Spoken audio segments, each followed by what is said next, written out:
Turn on your volume, and welcome to Evision Live. Evision Live with Dr. Alexandra Kleeberg and Dietrich Busaka. Welcome to your healthy, happy, fulfilled life. Evision Live, the broadcast on Facebook and YouTube every Tuesday on self-healing and potential development. And today it is our, believe it or not, our 20th episode. Yes, we did it continually for the last 4 or 5 months. 20 times in German and in English. We are producing. It's 40. It's actually 40 shows that we have produced. And each time the fear of, are you coming? And technical things, that makes me nervous a lot of times. And sometimes it didn't work all right. Sometimes we had to start over all again and things like that. So, but you came and you're coming even more and more. So our audience has been growing. Each time we are about 10 to 15,000 people at least watching part of this show. And so we are so happy that you are here, and we are so happy about your comments. And today we would really appreciate if you get really a foam of champagne of hearts and thumbs. And comments. I like to learn. Are we good enough? What can we improve? How can we contact you? How can we meet you on a heart-like basis? We know that people from all over the world are watching. So please leave below where you're watching from. We're really happy to know. We had somebody from Venezuela last time. I know we're the people from South Africa, Canada, US, and in Germany also. There are also all the German-speaking countries we have watched. So really, thank you so much for being here. It's really for us so important that you are there, and it's supporting us, and this is why it makes so much fun. We know it is for somebody, and that's really, so we want to produce content, we want to deliver really content to you. And we need this support, and this is our theme for today. We need this support, we need this friendliness. And today it's again on the archetype of childhood. And we have been talking 2 times already on the archetype of childhood. Authenticity and emotions were the last 2 episodes. And today it is on emotional safety and basic trust.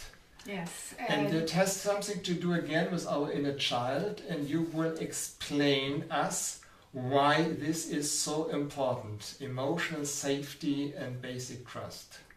Emotional safety, it's also called basic trust, which comes through emotional safety, is very important for a baby. A baby is dependent on everything, on if it's taken care of, if it gets enough food, if it gets cleaned and so forth. It is very, very dependent, and dependency is the shadow side of the archetype of the child.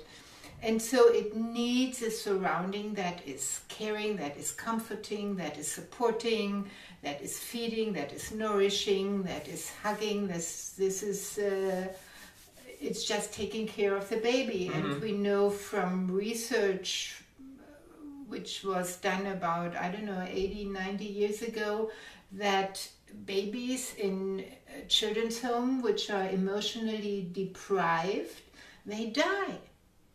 They die if they don't get enough contact, if they don't get enough support, if they don't get enough feedback and so forth. So this is very, very important for living. And then it's important for self-love and self-respect. And later on it's important for self-confidence, and it's important for how we live our life. If we have the feeling this is a friendly universe and we can just blossom and open up and be creative, or if this is a hostile universe and we have to withdraw and build fences and have to protect ourselves, military and yes, have to protect inside and outside. And actually there was Einstein who was asked this question. Yes, that's what it's told, that Einstein was called, what is the most important question for human beings on this earth? And after a while he said it's the most important question is the universe a friendly or a hostile place? Yeah, And because he it's says that changed makes the way. all the difference. If Yeah. it's a hostile place, then we have to defend ourselves, we have to build military, we have to be suspicious of everything. If we don't know if it's hostile or friendly, we say, I don't know what's my role in this universe. I don't know, it's just everything is by chance.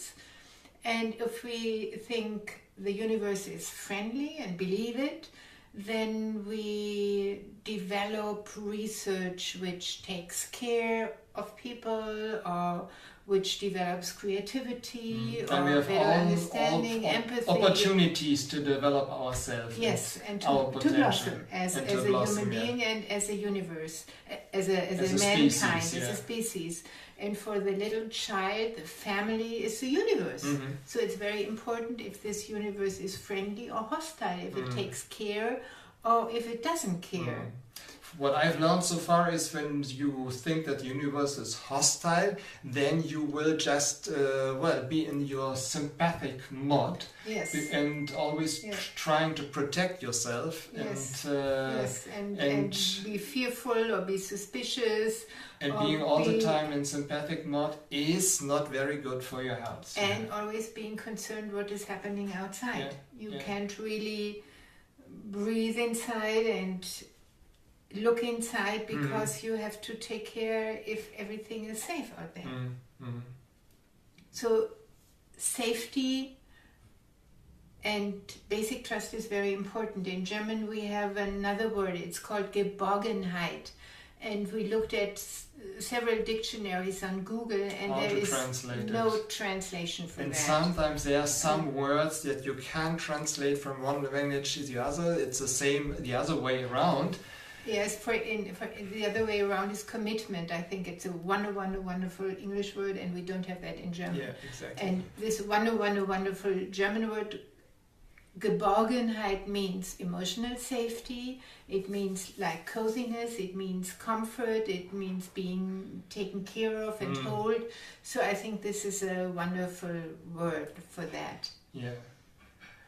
So what we are trying to express it, and so we were discussing about basic trust and about social and emotional safety. We're discussing why it was so important, but how can you nourish it? Or let's see, not everybody had a so nice childhood. What can these people do when not everything went so smooth? Yes, I think some people do have a wonderful childhood, and they have more self-esteem and self-reliance and self-love. And a lot of people who come to my groups and my trainings, they have not been nourished enough.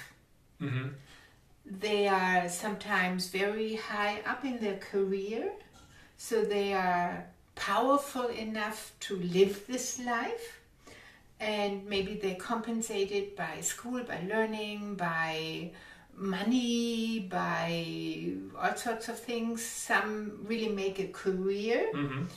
And I would like to define a difference between autonomy and autarky. Mm-hmm.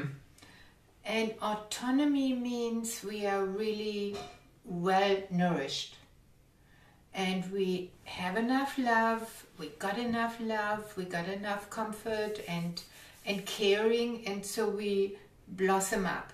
Mm-hmm. Autarky means we are very independent in life without having people to support me and to care for me. Yeah, and to we comfort have me. learned to live without all these Yes. things around us. We can take care of ourselves. We can produce everything for ourselves. We don't not dependent on it. Yes, and a lot of those people come to me, and I was one of those too. I grew up on a farm, and my parents were working from morning 6:30 till in summer till I don't know 10, 11 o'clock Yeah. at night, and a little child was hindering, was blocking the work. So they were out in the fields and I was left alone on the farm. And I was very much alone. I played with cats, I had nature, so that comforted me, and this was my friendly This was your friendly universe. This was my friendly universe. But I haven't had a friendly people or human universe. They were not hostile, but they just weren't there. I had friendly parents, but they weren't there. So I felt alone, and I didn't talk to people till I was 6. I was withdrawn most of the time. And after that, I learned to take care of everything myself. I was very independent, even as a child in school. I did everything myself. I never asked, can you help me or something like that. So this is sort of a little bit like an autark development. Some have it even heavier. There was nothing, there was not nature, there were no animals. And some of these really survived and they made it their career. So they have a career and they know how to live their lives, but they have symptoms. And mostly the symptoms have to do with the inner child that was lost on the way, that still feels alone, that still is not comfortable and not comforted and not nourished. And so the work is with this ego, or this socially accepted ego, going back to the inner child and comforting it and supporting it and protecting it. And there will be a discussion, a dialogue between them, so the inner child that was lost can grow up again and meet on eye level with this other socially accepted ego. But can you make up this time, let's see, from the inner child, the little child at that time, to the nowadays ego? That you can. It might take a while. I think you can't always do it in 1 or 2 days. It might take a year or 2 years, and you have maybe 5 minutes a day where you take care of your inner child and talk with it and comfort it. But it's possible that you really discover your inner child and you nourish it and you also raise it up, and it of course gives you then the Otherwise basic trust and and self-confidence. And I like to say that a symptom is, most of the time, it's like a crying, left alone inner child. So I had a client who had stomach problems and for 30-40 years, and no doctor could help her. And I said, maybe the stomach is like a little child that is crying. And maybe you should just take it into your arms and hold it and rock it. And that's what she did. She took the stomach out and the digestive system as well. In imagination. In imagination. And she rocked it like a little child. She soothed it. And within a year, all those problems were gone.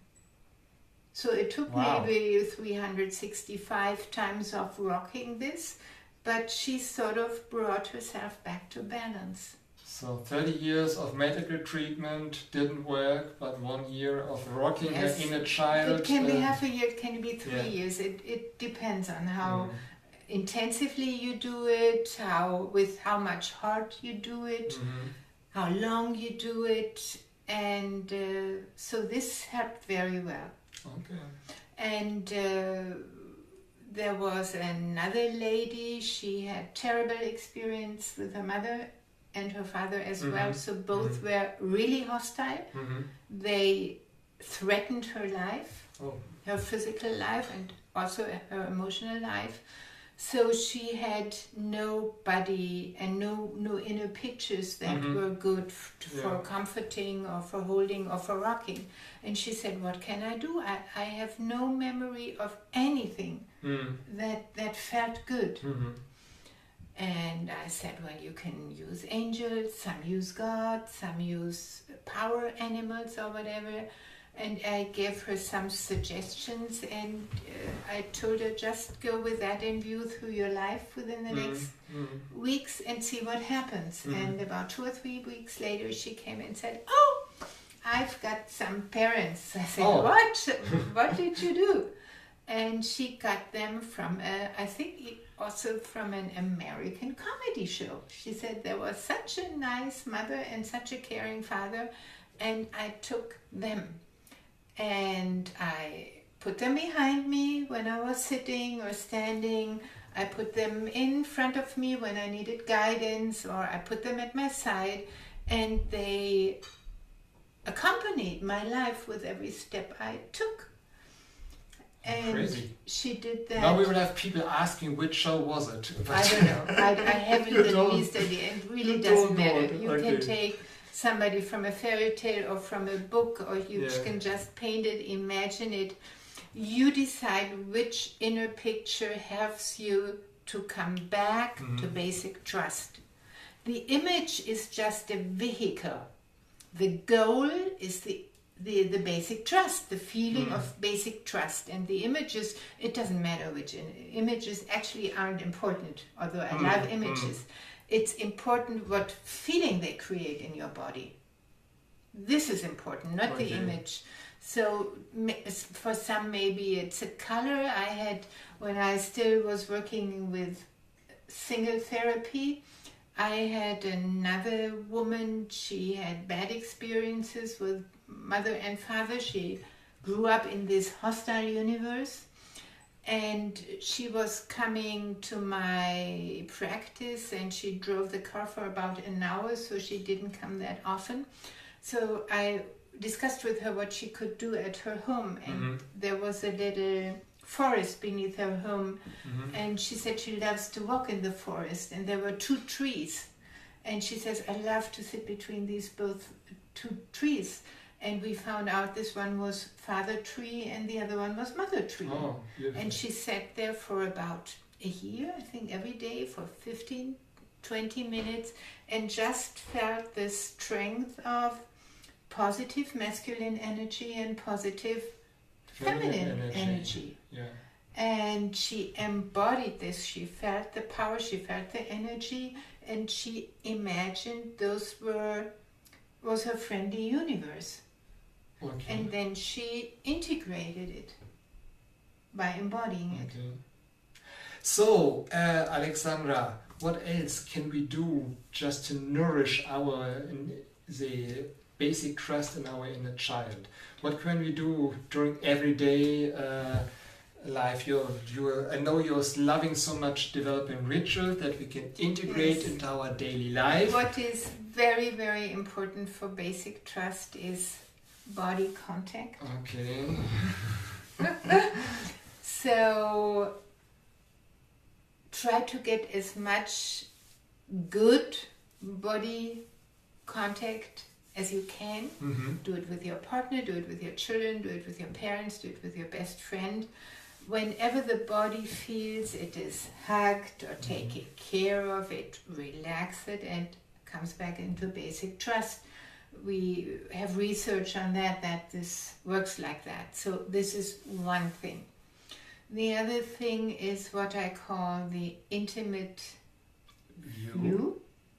We have that when you are a mother and you have a little baby and you are just nourishing the baby, and you look at it and the child looks in, or the baby looks into your eyes. It's very, very intense. It's like you view down to the bottom of the soul. And you provide trust in this situation. And this structures the nervous system and the brain into networks of basic trust. It goes through the eyes and it makes showers in the body, and the nervous system clusters in a way which is typical for basic trust. You might have experienced that when you have a lover and you have a date and you look your lover into the eye, you might feel the same arousal and the same basic trust. Mm-hmm. So one thing is this touching, hugging, and the other one is look into the eyes. If you're full of panic, look into other people's eyes and try to intensify this intimate look or intimate view. Mm-hmm. So this is something which you can do with your outside universe. Mm-hmm. Some even talk to the universe, right? Okay. There's notes from the universe, yes, which you can... Neil Donald Walsh, yes? No, it's not Neil Donald Walsh, it's... No. I forget. I love him. I've seen him on stage.